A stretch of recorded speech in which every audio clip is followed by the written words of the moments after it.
Baiklah, pada kesempatan kali ini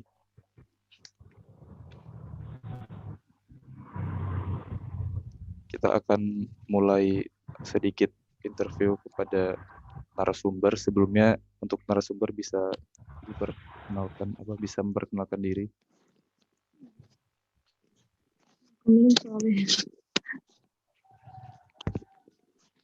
Benar, Mas. Saya buruk namanya. Coba dicoba. Tadi.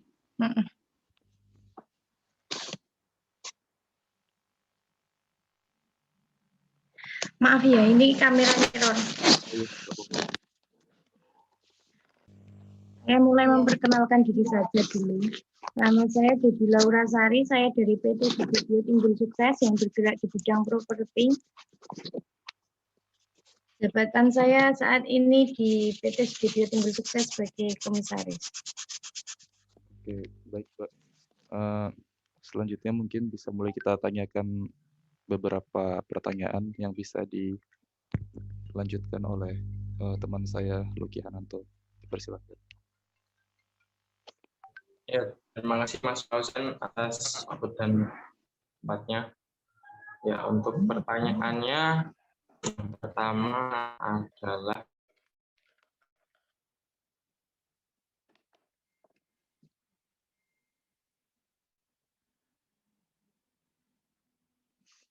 Terang sinyalnya. Ini. Bagus ini.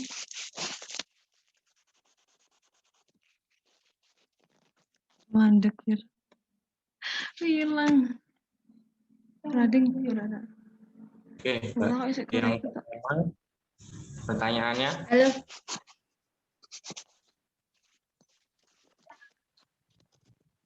Apa motivasi Mbak untuk mendirikan PT Timbul Sukses ini? PT Sudibyo Timbul Sukses ini, Mbak. Motivasi kami itu untuk mewujudkan hunian yang nyaman untuk masyarakat berpenghasilan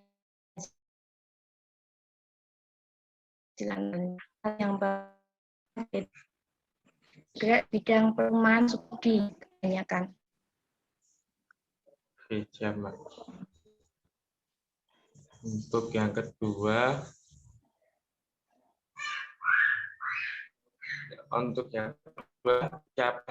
siapa saja yang berperan penting pada waktu pembangunan PT Sudibyo Timbul Sukses ini, Mbak?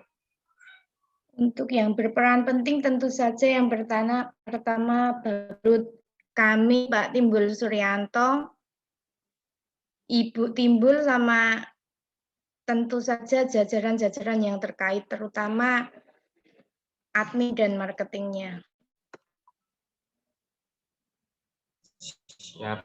Untuk yang ketiga,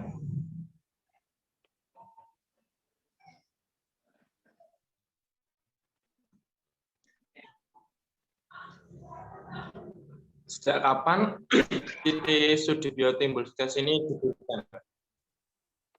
Sejak tahun 2017.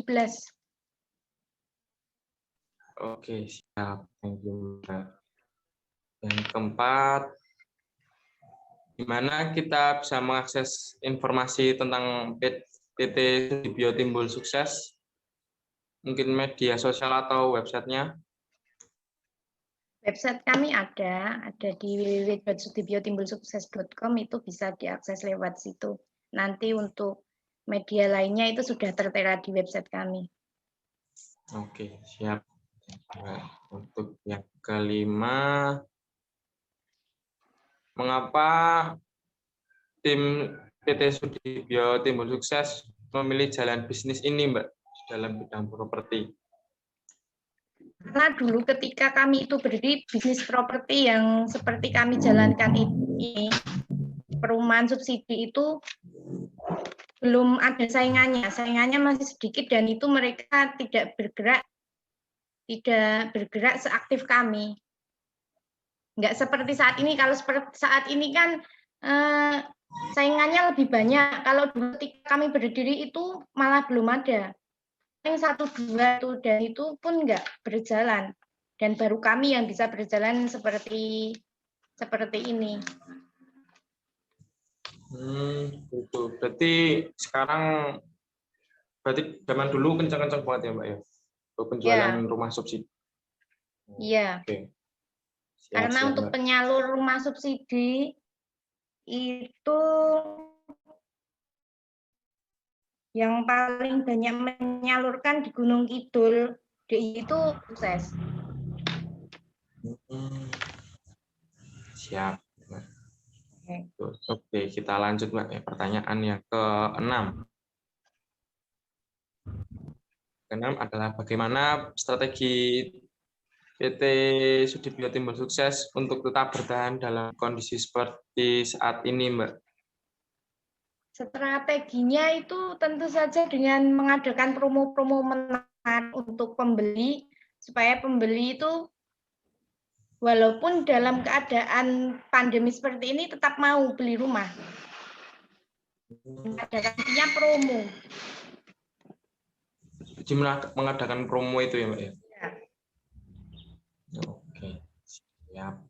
Untuk pertanyaan yang ke-7, nah, bagaimana gaya kepemimpinan yang seperti apa yang Anda terapkan dalam PT Sudibyo Timbul Sukses ini, Mbak? Ini untuk gaya kepemimpinan itu Pak Timbul, karena kan yang memimpin itu kan Pak Timbul. Gaya kepemimpinan Pak Timbul yang saya lihat itu tentu profesional, tapi tetap mengacu ke kekeluargaan. Seperti itu, Mas. Siap. Terima kasih. Kita lanjut ke pertanyaan yang ke-8, Mbak. Bagaimana Anda bisa memberikan pengaruh pada orang lain PT Timbul ini, Mbak? Kalau pengaruh itu kita penyerapan tenaga kerjanya, Mas. Karena kan kita di bidang properti, banyak membutuhkan tenaga kerja seperti tukang, seperti itu. Nah, kita itu memberikan dampaknya paling besar itu di situ. Kita menyerap tenaga tadinya pengangguran jadi pekerja. Oke, siap, Mbak. Kita lanjut ke yang pertanyaan ke-9, Mbak. Bagaimana PT Sudibyo Timbul Sukses bisa terus mengembangkan tim yang produktif dalam melaksanakan program kerja, Mbak? Kita itu ini, Mas, banyak mengadakan rapat musyawarah, bagaimana caranya kita itu bisa berkembang dengan baik, kita bisa lebih maju, seperti itu. Kita lebih mendengarkan saran-saran dari teman-teman, terutama di lapangan. Itu yang paling utama. Jadi lebih ke teamwork-nya ya, Mbak ya? Iya. 10 yaitu bagaimana cara PT Sudibyo Timbul Sukses ini menjadi seorang pemimpin yang baik untuk Pak Timbulnya, lebih ke Pak Timbulnya, Mbak. Iya. Ya, gimana? Coba diulang. Bagaimana PT Sudibyo Timbul Sukses ini dapat menjadi seorang pemimpin, Mbak? Kalau dari Pak Timbul yang dari Pak Timbul yang saya lihat itu beliau itu lebih banyak mendengarkan saran-saran dari orang-orang kantor, Mas. Jadi dia itu memang kendali sepenuhnya di tangan Pak Timbul, tapi Pak Timbul itu setiap menentukan keputusan pasti berdasarkan musyawarah dari teman-teman. Jadi beliau itu mendengarkan masukan-masukan tim-tim itu yang saya lihat dari Pak Timbulnya. Jadi nggak langsung garis komando ini harus begini, enggak, tapi beliau itu lebih mementingkan, mengutamakan masukan-masukan dari teman-teman yang lain. Oke, siap, Mbak. Jadi kurang lebihnya untuk pertanyaan seperti itu ya, Mbak. Ya, siap. Oke, pertanyaannya cukup sih, Mbak, untuk wawancara siang hari ini. Untuk selebihnya kita beri waktu dan tepat pada Mas Fauzan Coba. Oke, baik, terima kasih. Mungkin sekarang kalau ada teman-teman lain yang ingin menanyakan sesuatu bisa tanyakan lagi ke Mbak Debbie-nya. Oh ya Mbak, saya mau lanjut pertanyaan, boleh Mbak? Boleh. Jadi Mbak Debbie ini selaku tadi komisaris gitu ya di PT Sudibyo Timbul Sukses ini. Menurut Mbak Debbie ini dalam menjalankan bisnis properti ini kesulitannya apa sih Mbak? Terutama yang dalam memimpin PT Sudibyo Timbul Sukses ini. Kalau kesulitan yang kami alami itu paling ketika, karena kan rumah subsidi itu kan mengacu kepada peraturan pemerintah. Ketika pemerintah itu mengganti peraturan yang baru, itu kita otomatis harus menyesuaikan peraturannya. Itu yang biasanya itu menjadi kendala yang paling utama. Misalkan akad serah terima rumah subsidi. Akad serah terima rumah subsidi itu tidak boleh lebih dari Februari. Padahal kita pembeli-pembeli kita itu kan lebih dari yang ditentukan sama pemerintah. Jadi pembeli Maret itu kan, tapi pemerintah stop programnya. Jadi kita juga nggak ada pemasukan kalau kayak gitu. Itu yang menjadi kendala rumah subsidi itu sebetulnya di peraturan pemerintah. Oh gitu ya Mbak. Jadi karena kita mengacu kepada peraturan pemerintah. Iya. Ya, jadi pengaruh pemerintah itu sangat penting gitu ya Mbak di bisnisnya Mbak Debbie ini. Oh iya, penting. Ya, karena kan kita menyalurkan Mbak. Oh iya, betul sekali ya Mbak. Kalau untuk mengatasi konfliknya itu bagaimana Mbak? Dari pemerintah. Gimana Mbak? Lalu untuk mengatasi konflik itu mungkin ada strategi khusus gitu apa atau tidak? Ada strateginya itu kita nggak cuma bikin rumah subsidi, kita bikin non subsidi. Jadi ketika nggak ada pemasukan dari rumah subsidi, kita masih bisa akad di rumah non subsidi. Oh, iya, kita alihkan ke non subsidi. Iya, kalau subsidi itu nggak bisa jalan, kita pindah ke non subsidi begitu. Oh iya, siap Mbak. Lalu untuk seandainya ada kebijakan di PT Sudibyo Timbul Sukses ini yang kemudian ada anggota yang menentangnya gitu Mbak, mungkin nggak setuju sama kebijakan yang telah ditetapkan itu, bagaimana Mbak mengatasinya? Kalau biasanya ya misalkan ada kebijakan timbul yang ditentang, misalkan boleh kok Mbak dari kita itu di tempat kita itu boleh menentang. Biasa kita itu berdiskusi seperti itu biasa, penentangan itu pasti ada, tapi kembali lagi kendali sepenuhnya ada di Pak Timbul. Dan itu udah, kalau Pak Timbul bilang A, kita juga harus ikut A, karena kita tahu yang lebih tahu itu dari kita itu pasti direktur utama kita, seperti itu. Jadi kita tetap ikuti aturan dari Bapak Dirut. Ya, tetap boleh mengutarakan pendapat gitu ya Mbak, tapi nanti keputusan tetap ya, keputusan utama tak ya, kendali penuh di tangan Pak Timbul.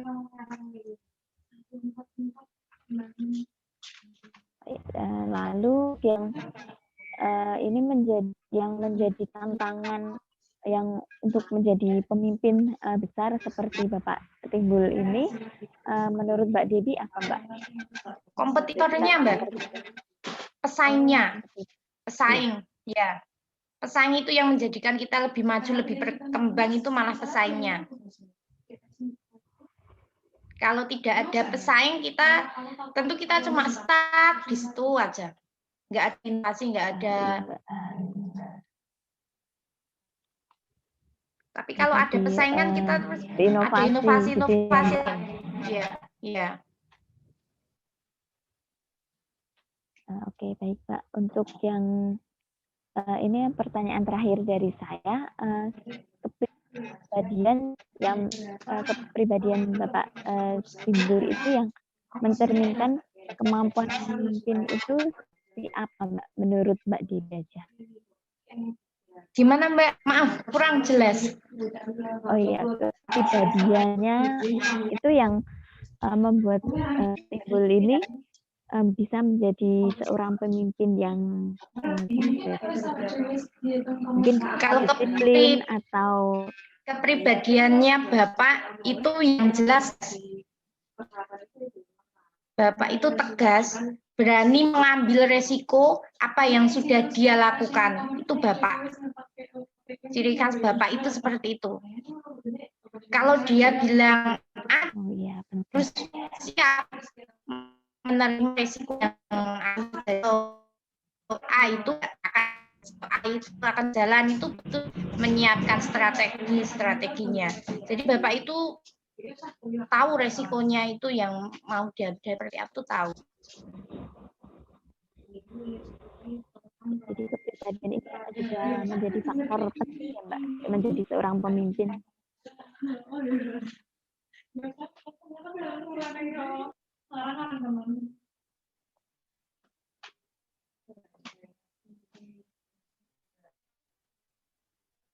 Cek, halo.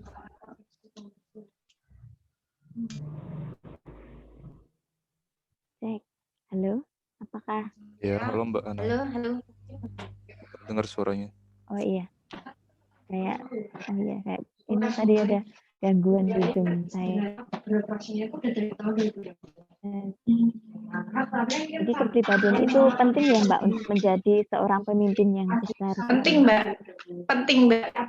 Apalagi pemimpin yang mau menerima resiko, sudah bertanggung jawab terhadap apa yang dia lakukan, itu sangat penting.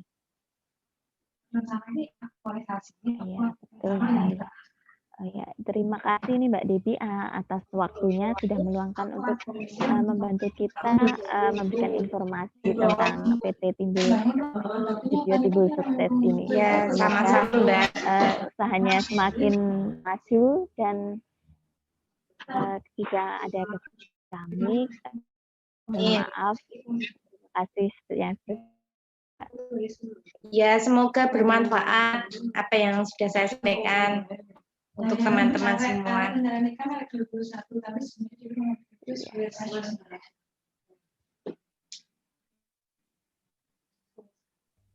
Oke, mungkin ada satu pertanyaan lagi Mbak dari teman lain, mungkin dipersilahkan. Ya, Vincent Mas, Mbak. Apa?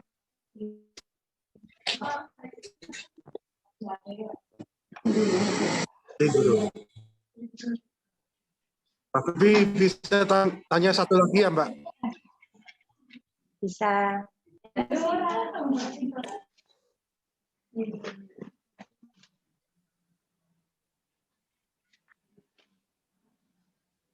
Pertanyaannya, apakah di PT Subdivio Timbul Sukses terdapat komponen